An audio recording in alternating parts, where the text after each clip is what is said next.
और इधर मेरी टीम, इधर देखिए ये आपकी टीम है और ये मेरी टीम है। एक बार दोनों टीम को देखते हैं कि हाथ उठवा करके कितने माँ के भक्त लोग हैं। हो जाओ का तनी हम आदेश ले ली, हो जाओ ना, तैयार बानी लोग।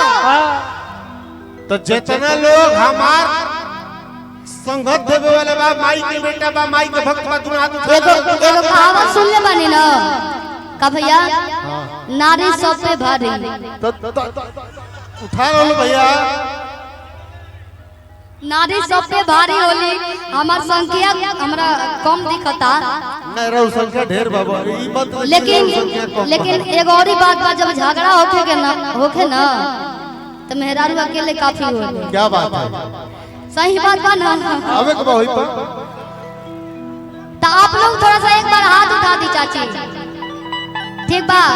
एक बार आप लोग मत बजाइएगा, एक बार हम जब गाएंगे तो आप बजाइएगा, ठीक है? क्या बात है।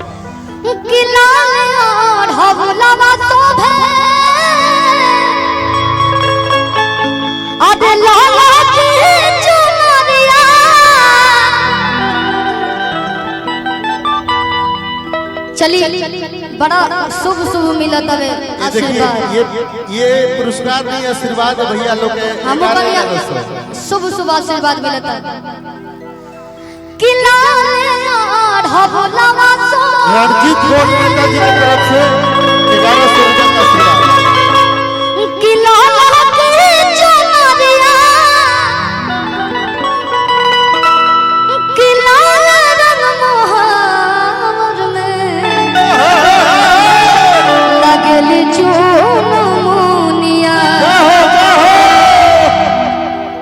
कलर तो बहुत बाटे, व्हाइट बा, येलो बा, पिंक बा, आसमानी बा, बहुत कलर बाटे से। लेकिन जब माई के ललकी चुनरिया और हवा जला तो एगो अलगे खींच जाने भैया।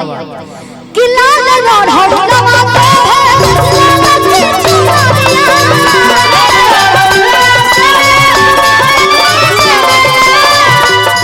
काजी हेलो हेलो। तब तो आप लोग हमरा के हरवा देब ना। अगर हम खड़ा होगी तो कि हमरा के जिताई, कहाँ कैसे जिताई? 10 गो वोट से हम जीत जाए? अबे है सब लोग खड़ा करी तो हमने के हमार पार्टी हार जाएंगे। तो तनी जोर से ताली बजाओ सब लोग। सबको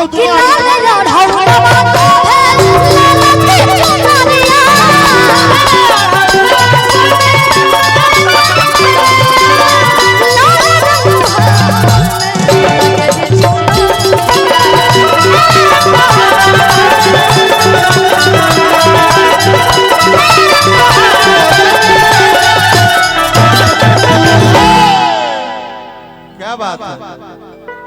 रउआ लगवाई एक बार अपनी टीम की तरफ। देखिए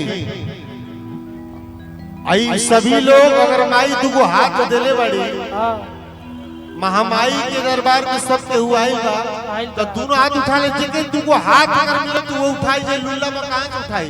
दोनों हाथ उठा ले, देखल जा कि माई दुगो हाथ देले बड़ी। अच्छा, बाकी लोग महिषासुर के पटदार लोग बैठल बा, जे माई के भक्त बा, दोनों हाथ उठा ले। दोनों हाथ भक्त ना अबे चाउमीन खाए होगी तो चारों को हाथ उठ जाए। और आप लोग दोनों हाथ उठा के सब लोग दोनों हाथ उठाओ। जिलेबी खाए कोई तबे सब जने के हाथ उठ जाए, के उसे कहे के ना पड़े। और आई हो ताली बजवा के अपने धुन पाई। अरे कि लाल रोड हवलवा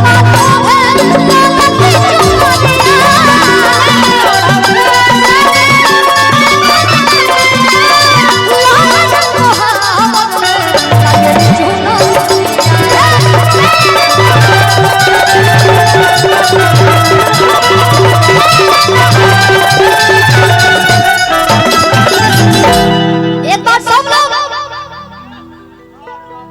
मिल के ताली बजाई भैया कि झूमेला देवा कमर कमरो। अरे आवे जो टोली रे कि ताहिर बनवाना कि झूमेला देवा कमर कमरो, झूमेला देवा कमर कमरो। आवे जो टोली रे ताहिर बनवाना कि ली हो दे पकड़ा